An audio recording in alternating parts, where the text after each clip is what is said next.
भारतीय संस्कृति में यज्ञ, योग एवं आयुर्वेद जैसी अमूल्य विद्याएं हैं, जिसका मूल है वेद। इतिहास की ओर दृष्टि डालें तो भगवान राम, भगवान कृष्ण से लेकर राजा महाराजाओं, ग्रामवासियों व अरण्यवासी ऋषियों की कुटियों तक नित्य व नैमित्तिक यज्ञों का प्रचलन देखने को मिलता है। एक सुपर सैनिटाइजर है, गैस फॉर्म में होता है ना, तब वो घर के हर कोने तक हम सैनिटाइज भी करेंगे तो हर कोने तक नहीं पहुंच सकते। एक धूम्र हर जगह पर घर में फैल जाता है। हमारे कपड़े, गद्दे, सोफे, पर्दे, हर चीज में वो धूम्र जाता है, सैनिटाइज हो जाता है। इतनी बड़ी चीज है, छोटा सा यज्ञ है, लेकिन उसका प्रभाव इतना बड़ा है। और दूसरा, एक परीक्षण में जयपुर यूनिवर्सिटी राजस्थान में डॉक्टर वाई के विजय जी और central pollution government board CPCB में डॉक्टर ममता सक्सेना जी ने अलग अलग कई परीक्षण किए। आपको जानकर के आश्चर्य होगा और अपनी संस्कृति के ऊपर गर्व भी होगा।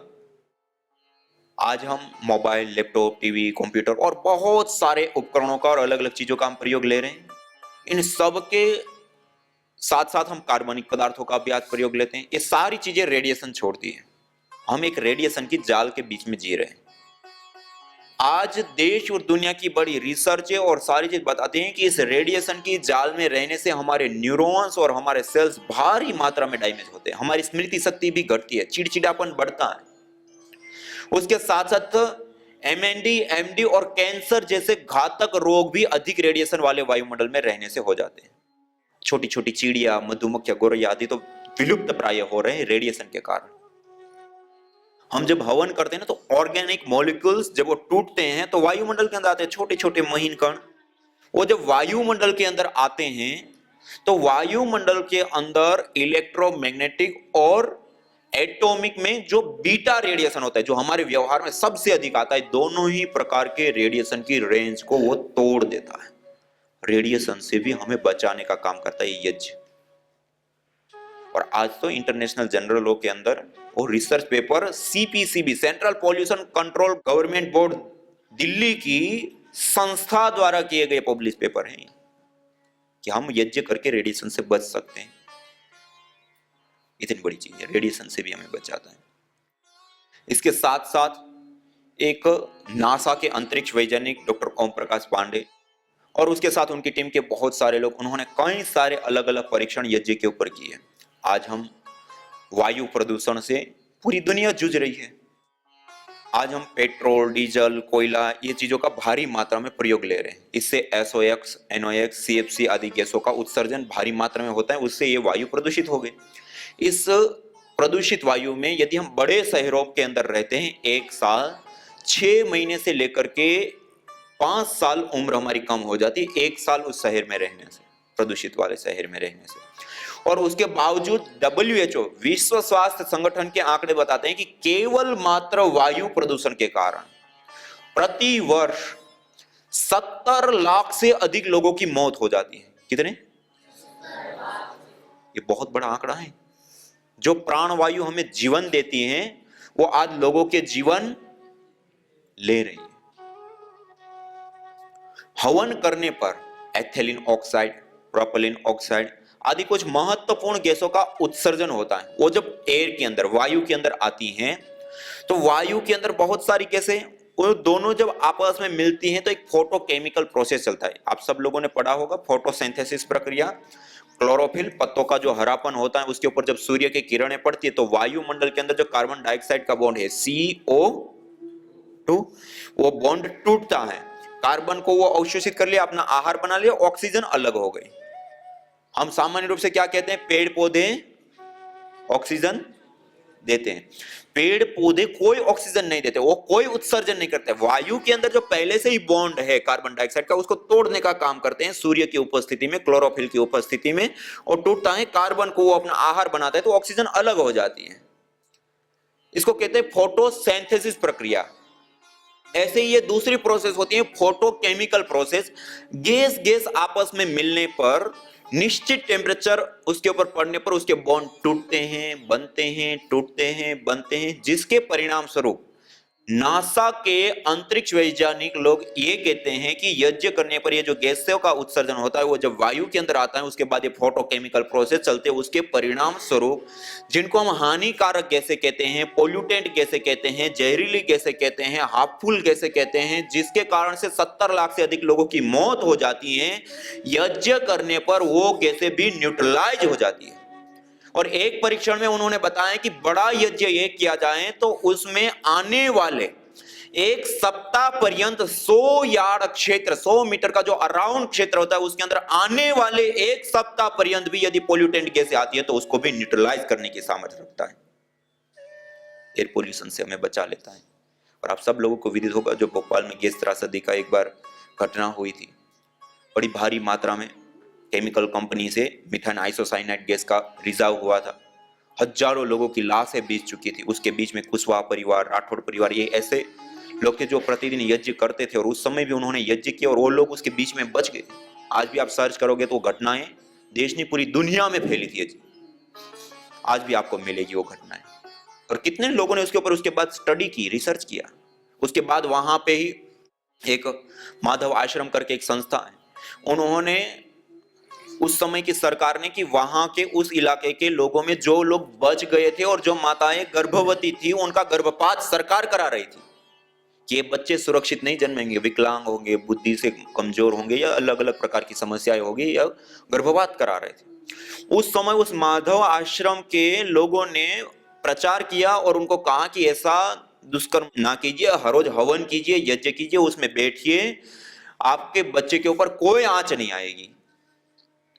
19 ऐसी माताएं थी जिन्होंने इनकी बात मानी, उन्होंने हर रोज हवन करने के लिए उनको सिखाया, कराया, बताया और उन्होंने हर रोज हवन किया।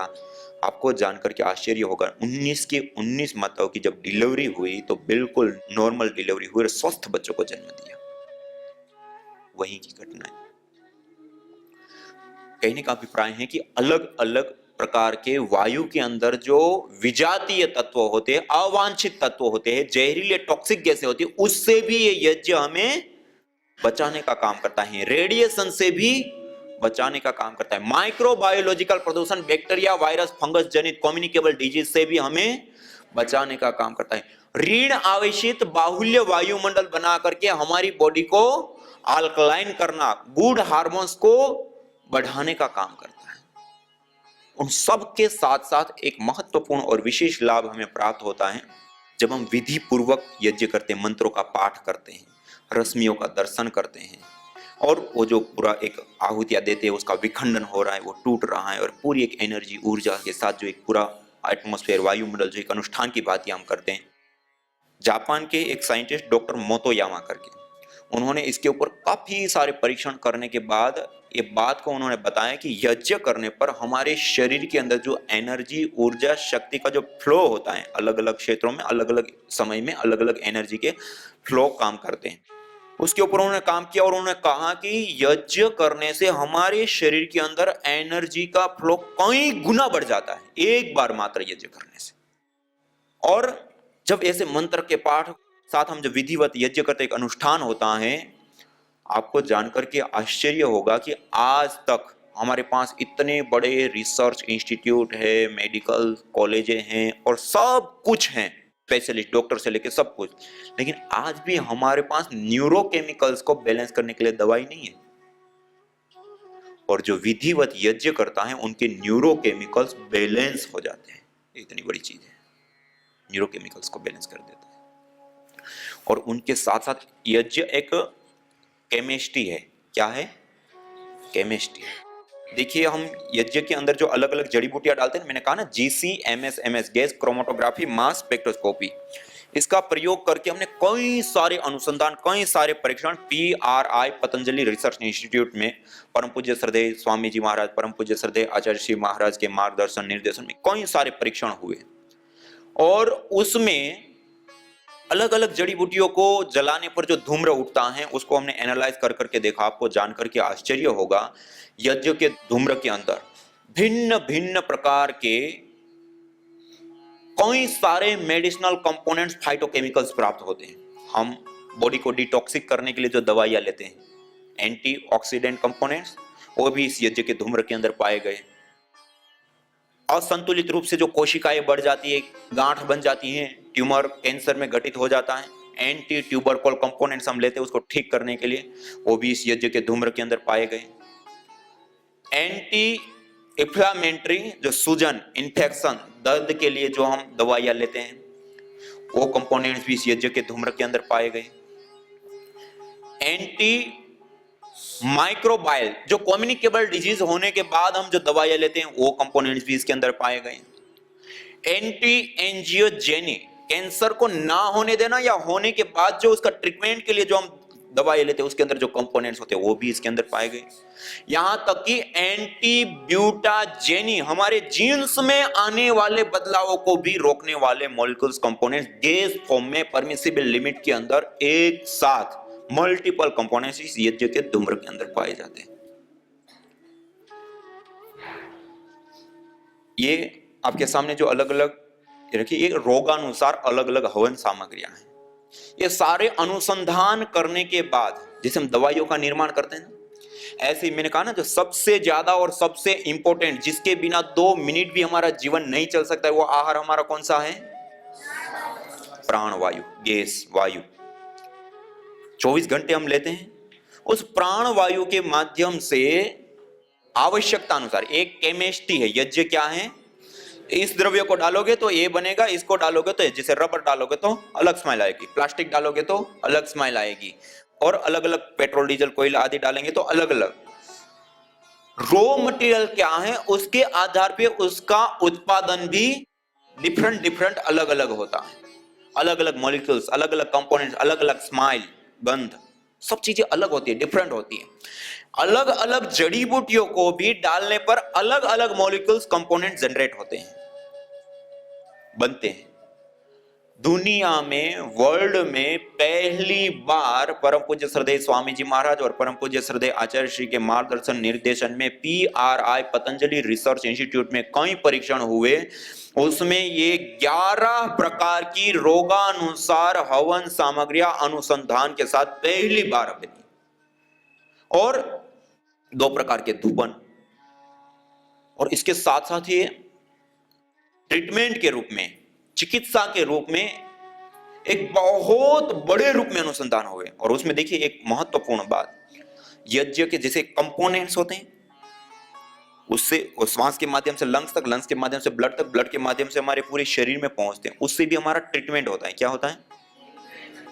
हम सामान्य रूप से क्या कहते हैं, श्वास लेते हैं तो क्या लेते हैं?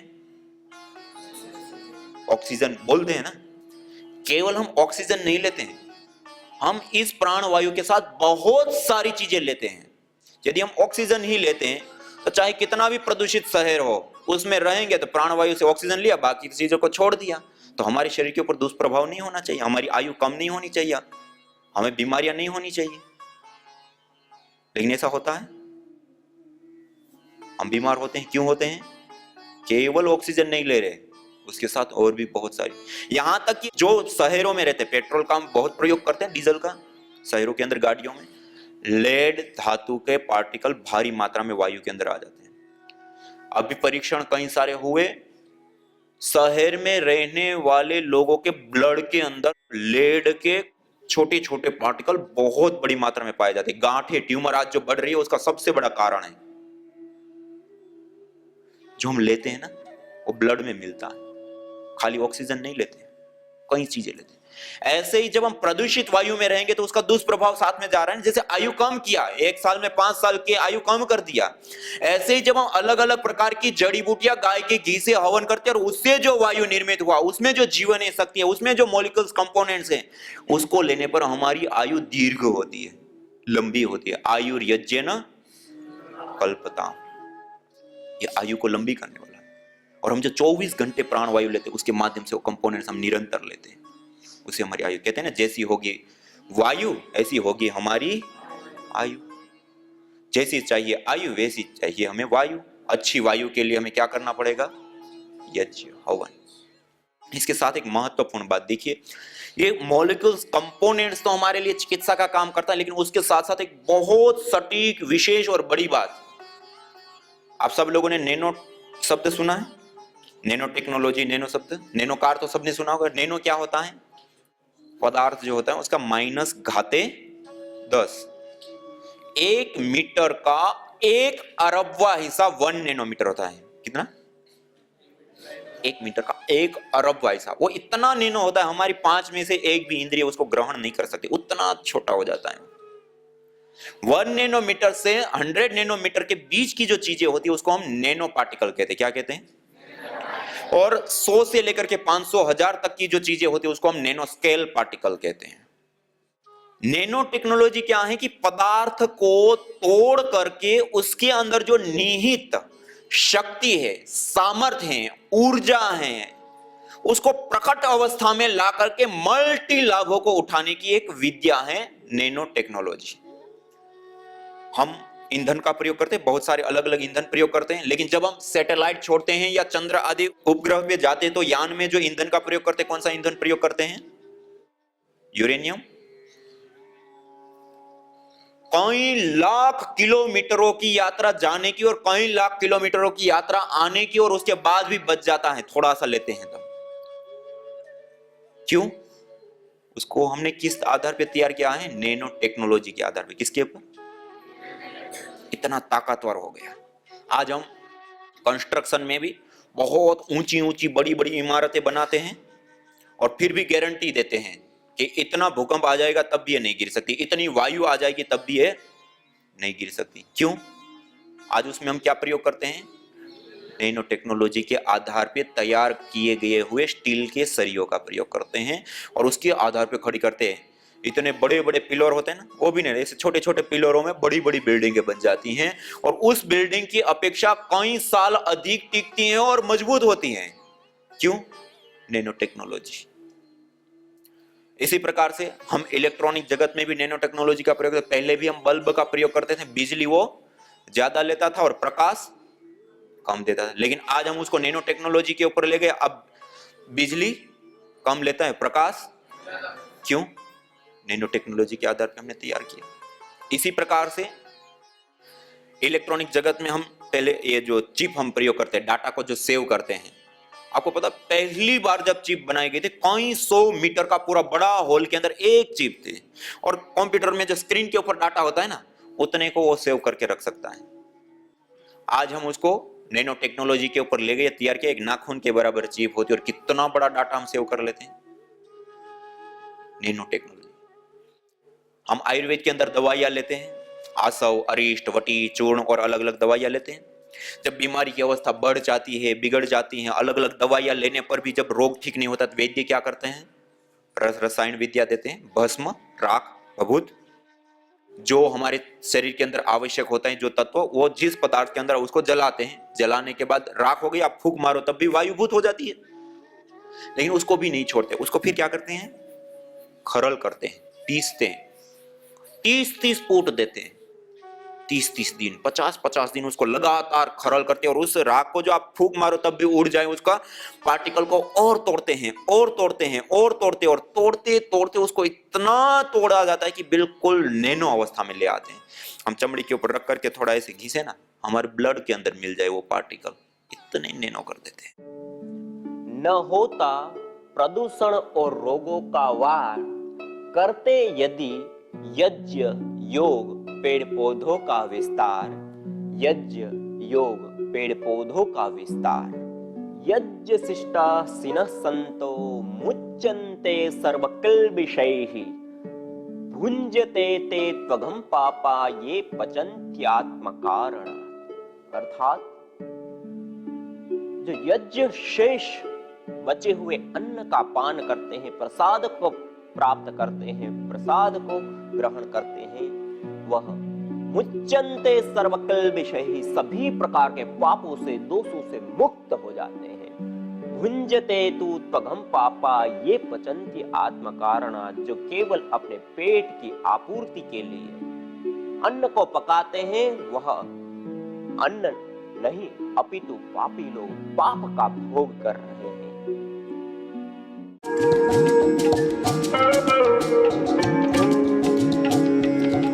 गोकुल हवन भोग। गोकुल एक पेड़ विशेष का निर्यास गोंद। आयुर्वेद के अंदर बताया गुकुलम धूप कामार्थम प्रसिद्धम मंगल प्रदम। गुग्गुल धूप कार्य के लिए प्रसिद्ध है और जीवन के लिए मंगलदायी होता है।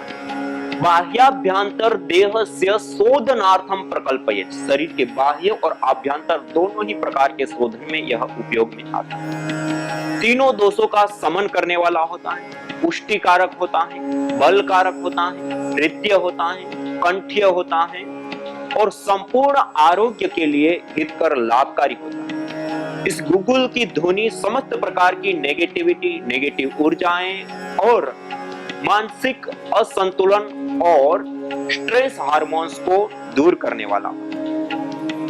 अथर्ववेद में विशेष रूप से बताया, न तम यक्ष्मा अरुंधते नैनम सपथो अश्नुते यम भेषजस्य गुलगुलोः सुरभिर गंधो अश्नुते। जिसको गुग्गुल भेषज औषध की सुरभि सुगंधी विशेष प्राप्त होती है, जिस घर में जिस व्यक्ति को, उसको कैसे कभी किसी भी प्रकार का कोई दोष, कोई ताप, कोई संताप, कोई रोग, किसी भी प्रकार का अशुभ उस जीवन में, उस परिवार में आ सकता है। अर्थात यह जो गुग्गुल की ध्वनि है वो विशेष करके संपूर्ण आरोग्य के लिए लाभकारी, हितकारी, उपयोगी है।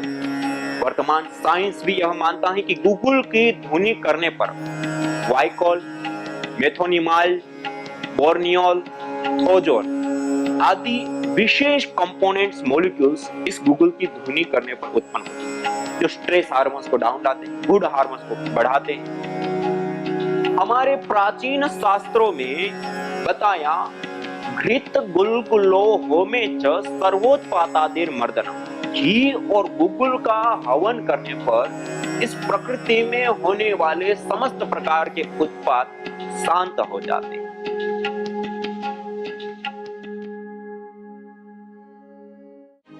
यज्ञ भारतीय संस्कृति का मूल है। तो आइए हम संकल्प लें, संसार के श्रेष्ठतम कर्म यज्ञ को अपनाएं। पिंड और ब्रह्मांड में संतुलन कायम करने वाले यज्ञ को अपने जीवन का अभिन्न अंग बनाएं एवं प्रकृति मां के प्रति अपने ऋणों को अदा करें। विश्व स्वास्थ्य का एक नारा, यज्ञ से होगा जग उजियारा। भारतीय संस्कृति की अमूल्य विरासत यज्ञ की महिमा को जानने हेतु वैदिक चैनल पर प्रतिदिन प्रातः एवं सायं 11:30 बजे यज्ञ महिमा कार्यक्रम से जुड़े। विशेष जानकारी हेतु संपर्क करें। मोबाइल 9068565306।